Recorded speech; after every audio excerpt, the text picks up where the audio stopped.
ओम श्री गणेशाय नमः। जय श्री राम, जय श्री कृष्ण, वंदे मातरम। भारत माता की जय, हिंदू राष्ट्र की जय, सनातन धर्म की जय, जय वीर सावरकर। नमस्ते दोस्तों, नमस्ते बंधुओं, नमस्ते माताओं एवं बहनों।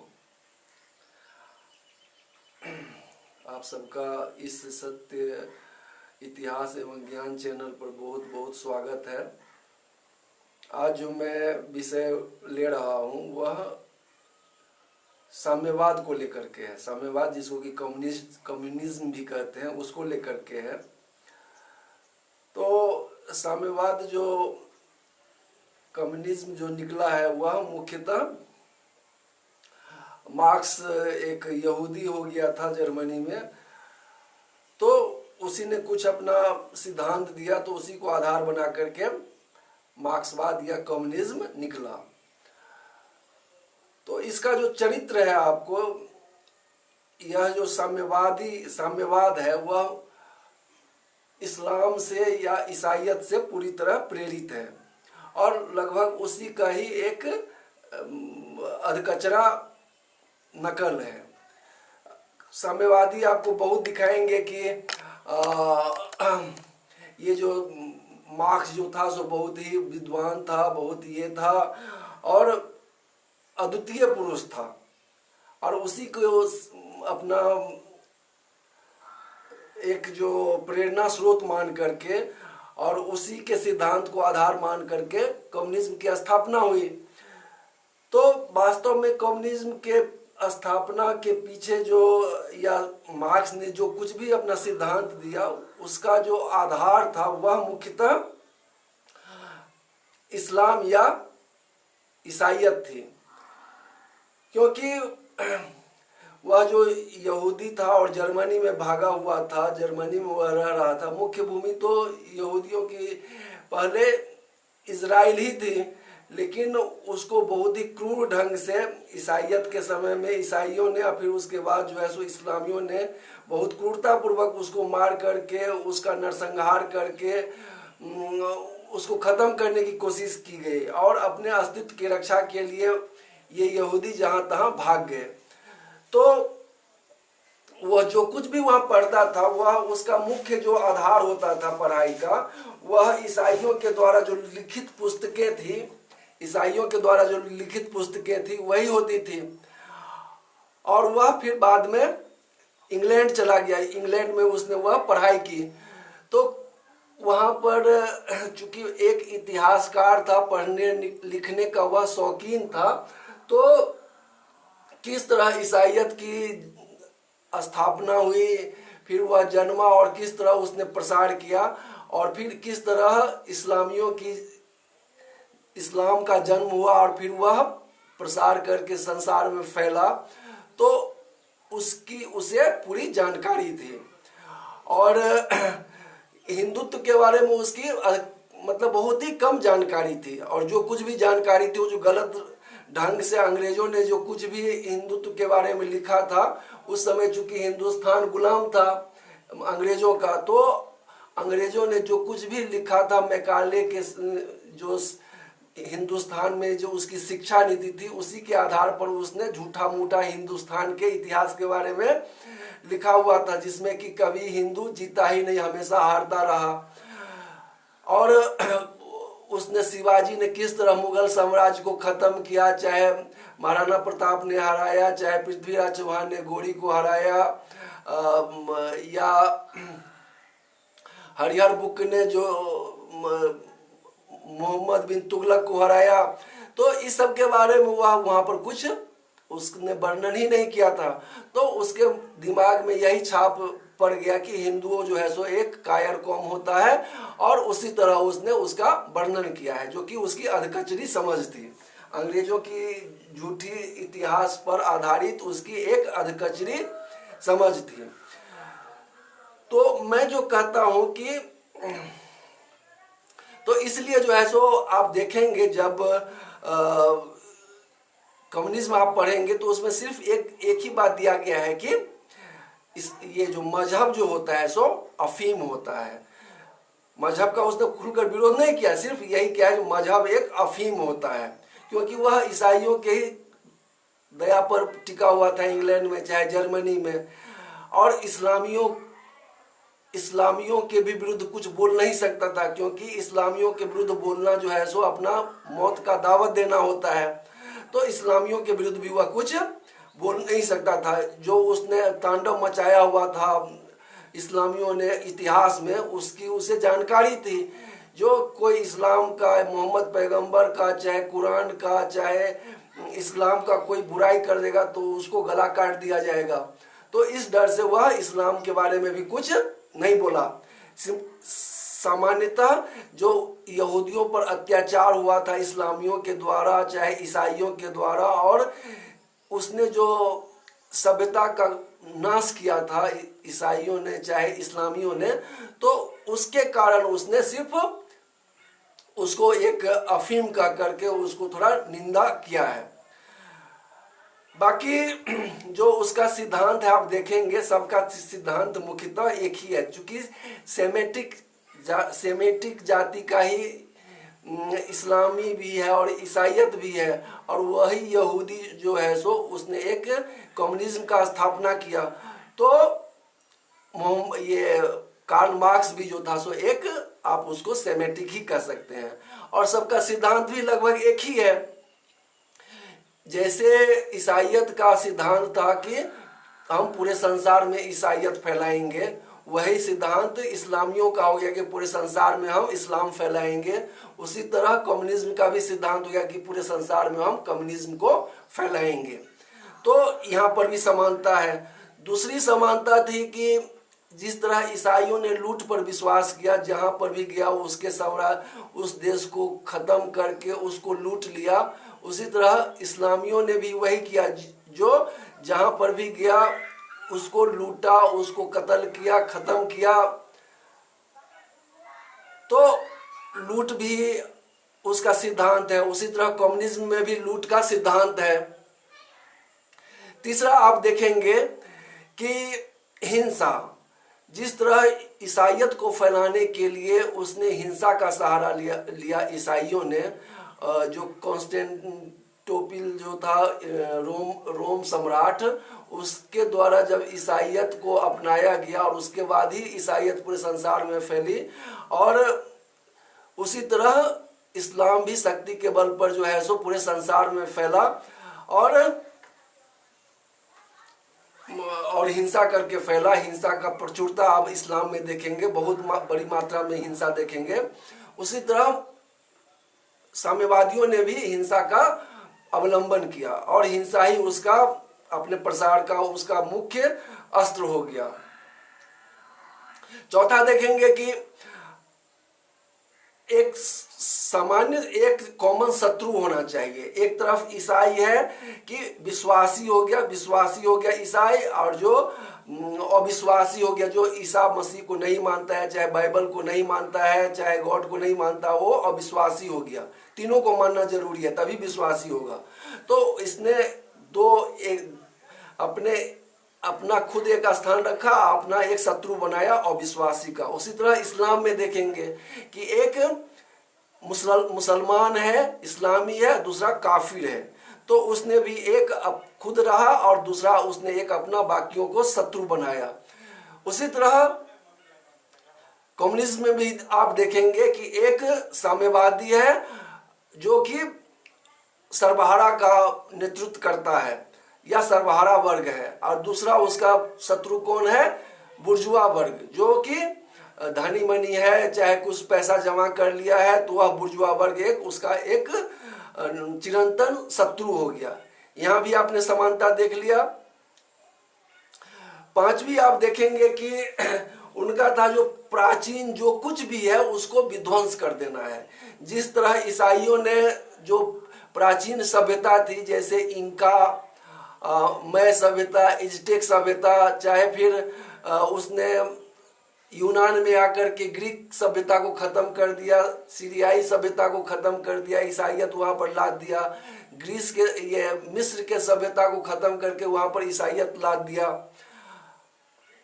तो सभ्यता का नाश करना इसका मूल सिद्धांत था, मूल उसका चरित्र था। उसी तरह आप जब इस्लाम पर आएंगे तो उसने भी वैसा ही किया। जो ईसाई हो गया था उसको भी खत्म करके उसने वहां पर इस्लामी सभ्यता ला दिया। चाहे मोरक्को हो, चाहे जो कुछ भी आपको उत्तरी अफ्रीका में आप देखेंगे, सूडान हो, चाहे अल्जीरिया हो, चाहे ट्यूनीसिया हो, तो हर जगह उसने प्राचीन सभ्यता को खत्म करके, जो पहले तो ईसाइयों ने खत्म किया, फिर ईसाइयों को खत्म करके इस्लामियों ने वहां पर सबको इस्लाम में स्थापित किया। उसके बाद इराक के सभ्यता, मेसोपोटामिया, बेबीलोनिया, ईरान के सभ्यता को खत्म कर दिया, पारसी सभ्यता को इस मुसलमानों ने खत्म कर दिया। तो जिस तरह पुराने सभ्यता को खत्म करना, विद्या केंद्रों को खत्म करना, जिस तरह अलेक्जेंड्रिया के विश्वविद्यालयों को खत्म कर दिया ईसाइयों ने, फिर इस्लामियों ने, उसी तरह और फिर हिंदुस्तान में भी आकर के जिस तरह उसने तक्षशिला विश्वविद्यालय को जला डाला, विक्रमशिला विश्वविद्यालय को जला डाला, नालंदा विश्वविद्यालय को जला करके खत्म कर दिया, और जो कुछ भी प्राचीन प्रतीक थे सबको उसने खत्म करने का कोशिश किया। सारे मंदिरों को, सारे देवालयों को, सबको नष्ट भ्रष्ट करके कुछ जो अच्छी थी उस पर अपना तख्ता, अपने नाम का तख्ता लगा करके कर दिया कि यह मुसलमानों द्वारा बनाया गया है। तो इसी तरह आप कम्युनिज्म में भी आप देखेंगे कि वह जो है सो उसका जो बोध वाक्य है कि प्राचीन के खंडहर पर ही नवनिर्माण संभव है, यानी प्राचीन सभ्यता है उसको हम खत्म कर देंगे तभी जो है सो कम्युनिज्म का नया आधार बनेगा। तो यहाँ पर भी जो है सो आपने देखा कि सब प्राचीन सभ्यता को खत्म करना इन सब का कॉमन लक्षण है। तो इस तरह आप देखेंगे कि हर तरह से लूटमार, हत्या, बलात्कार, यह सब जो है सो सभी का एक कॉमन, ईसाइयों का भी, चाहे इस्लामियों का भी, चाहे कम्युनिस्ट साम्यवादियों का भी एक कॉमन लक्षण है, सामान्य लक्षण है। तो इसने जो कुछ भी मार्क्स ने किया वह कुछ अजूबा नहीं था, कुछ जो है सो एक अद्वितीय आविष्कार नहीं किया था, अद्वितीय खोज नहीं किया था, बल्कि उसी का नकल करके एक उसका अधकचरा आप नकल कह सकते हैं। उसने जो इस्लामियों ने चाहे ईसाइयों ने जो कुकर्म किया था, हिंसा किया था, यहूदियों को खत्म किया था, तो इसको लेकर के उसके मन में घृणा थी। लेकिन उसको जो साम्यवाद बढ़ाना था तो उसी वर्ग में बढ़ाना था। चूंकि उस समय जहां यूरोप में ईसाई या अरब में जो क्षेत्र था जहां पर इजराइल अवस्थित है, वह क्षेत्र मुस्लिमों के द्वारा घिरा हुआ था। तो वह उसका डायरेक्ट विरोध न करके उसने बस खाली उससे अपने को अलग करने के लिए एक उसने नया सिद्धांत दे दिया कि भगवान नहीं होता है। उसने मजहब को तो उसने गलत ठहरा दिया, मजहब अफीम होता है, लेकिन भगवान के अस्तित्व को जो कि वे सब मानते थे गॉड के रूप में, चाहे मुसलमान अल्लाह के रूप में, उसको उसने नकारा। क्योंकि जब तक उसको नकारेगा नहीं, कुछ अपने तरफ से वह प्रस्तुत नहीं करेगा, तो फिर कोई जो उसी सिद्धांत को मानता हो तो फिर वह साम्यवाद में क्यों आएगा। तो इसलिए उसने गॉड के एग्जिस्टेंस को, ईश्वर के अस्तित्व को उसने नकार दिया, और मजहब के रूप में ही हिंदू धर्म को भी उसने ले लिया। क्योंकि हिंदू धर्म है, बाकी मजहब है, मत है, पंथ है, जो किसी एक व्यक्ति के विचार पर आधारित है, किसी एक किताब पर आधारित है, किसी एक गॉड के कंसेप्ट पर आधारित है। लेकिन हिंदू धर्म में वैसा नहीं है। धर्म एक अलग चीज है। धर्म जीने की सभी जंतुओं में समन्वय स्थापित करके पूरे जो पर्यावरण है, पर्यावरण में बैलेंस को स्थापित करते हुए जीने का एक कला है, जीने का एक ढंग है, जीने की एक सिद्धांत है, उसको धर्म कहते हैं। जिस तरह आग का धर्म जलाना होता है, हवा का धर्म सुखाना होता है, पुत्र का धर्म पिता के आज्ञा का पालन करना होता है, माता का धर्म अपने बच्चे को पालना होता है। तो सभी के लिए अलग अलग धर्म का यहाँ पर विवेचन किया गया है। धर्म का होता है जो सर्वे भवन्तु सुखिनः सर्वे सन्तु निरामया सर्वे भद्राणि पश्यन्तु मा कश्चित् दुख भाग भवेत्। सभी जीवों का कल्याण हो, सभी सुखी से रहे, सभी निरोग रहे, यही धर्म का लक्षण है। सब पर वह कल्याणकारी होता है। मातृवत परदारेषु परदव्येषु लोष्टवत आत्मवत सर्वभूतेषु यह पश्यति स पंडित। दूसरे के औरत को अपने माता के समान समझना चाहिए, दूसरे के धन को ढेले के समान समझना चाहिए और दूसरे के जान को अपने जान के समान समझना चाहिए। यह तो बाकी में मजहब में नहीं है, तो यह धर्म है। तो उसे ज्ञान नहीं थी, इसीलिए उसने जो है सो हिंदू धर्म को हे करके देखा और उसमें कुछ विलक्षणता भी नहीं थी मार्क्स में, और बिना कुछ सोचे समझे ये जो मार्क्सवादी है, कम्युनिस्ट है, उसका अंधानुकरण करते हुए उसी के ट्रैप में फंस करके अब तो साम्यवाद संसार में लगभग खत्म ही हो गया है। तो लेकिन उसी का अनुकरण करते हुए वह इस्लामियों का चाहे ईसाइयों का जो है सो कहीं पर आलोचना नहीं करता है, लेकिन हिंदू धर्म का सभी जगह आलोचना करता है, क्योंकि वह जानता है कि यदि हम ईसाइयों का आलोचना करेंगे तो ईसाई समाज हमको दुत्कारेगा, फेंक देगा, क्योंकि ईसाई मजहब मानने वाले हैं। इस्लामियों का हम यदि क्रिटिसाइज करेंगे, आलोचना करेंगे, तो इस्लामी जो है सो हमको खत्म कर देगा, गला काट देगा। तो आप देखेंगे कि वे उनका कभी आलोचना नहीं करेंगे। वही सिद्धांत गांधी ने भी अपनाया था, जो मुसलमानों के द्वारा ही उसका जो जीवन यापन चला, मुसलमानों के द्वारा ही चला। दक्षिण अफ्रीका जो भेजा गया मुसलमानों के द्वारा ही भेजा गया और मुसलमानों के काम के लिए ही भेजा गया, सेठ अब्दुल्ला के काम के लिए, जिसका सेठ तैयब से केस चल रहा था, और मुख्यतः वहां पर मुसलमान व्यापारी ही थे जिसका वह वहां पर नेता बना। और मुसलमान ने वहां पर मारा भी उसको बहुत कस करके, अंग्रेजों ने भी, और अंग्रेज कहिए चाहे ईसाई कहिए, उसने भी बहुत कस करके उसको मारा।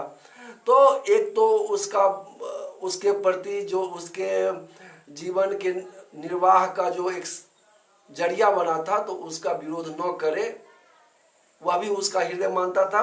दूसरा, जो जिस तरह मारा था तो उसको हमेशा उसका डर लगा रहता था। जैसे फिरोज साहब मेहता ने कहा था कि जीवन में यदि कुछ प्राप्त करना है, सुखपूर्वक जीना है, तो जो मजबूत आदमी हो, जो बलवान आदमी हो, उसके सामने गिर जाना चाहिए, उसका जो है सो आज्ञा का पालन करना चाहिए, उसका चमचागिरी दलाली करना चाहिए। तो उसने उसको अपना बोध वाक्य मान लिया, उसने उसको आदर्श मान करके वही हमेशा करता रहा। और हिंदू धर्म के बारे में सभी जानते हैं, जो हिंदू भी हिंदू देवी देवता को गाली दे देते हैं, हिंदू कुछ उसका प्रतिक्रिया नहीं करता है। तो उसी को लेकर के ये जितने भी है सो हिंदू धर्म को, चाहे हिंदू इतने सारे खूबियां होते हुए भी जो सब जीवों के प्रति दया रखता है और पूरे संसार के कल्याण का भाव रखता है, उसको ये गाली देते हैं। लेकिन जो इस्लामी चाहे ईसाइयत, जो स्त्रियों को ईसाइयत में चुड़ैल माना गया है, सभी पापों का जननी माना गया है, लेकिन फिर भी वो बोलेगा कि हम स्त्रियों का हम बहुत आदर करते हैं। इस्लामियों में देखिए, जो इतने करोड़ों करोड़ स्त्रियों का इसने गैर मुस्लिम स्त्रियों का अपहरण किया, बलात्कार किया, रखेल बनाया, बेचा, नीलाम किया, लेकिन फिर भी बोलेगा कि हम स्त्रियों का सम्मान करते हैं। क्या जिस स्त्री को तुमने उसके पति को, बेटे को मार करके, पिता को मार करके उसका अपहरण किया, बलात्कार किया, उसकी आत्मा चित्कार नहीं करती होगी कि हमारे बेटा, जब तक वह जीवित रही होगी वह स्त्री कितना चित्कार करती रही होगी उसकी आत्मा। तो ये सभी संवेदना शून्य, भाव शून्य होते हैं, राक्षस होते हैं, शैतान होते हैं।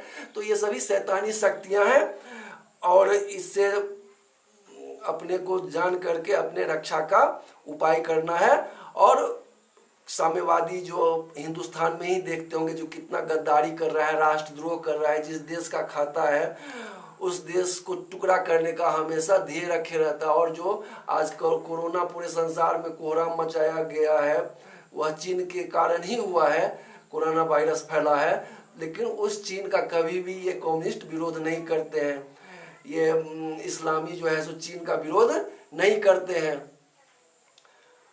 लेकिन जिस देश का खाते हैं हिंदुस्तान को टुकड़ा टुकड़ा करने का हमेशा यह प्रयास करते हैं।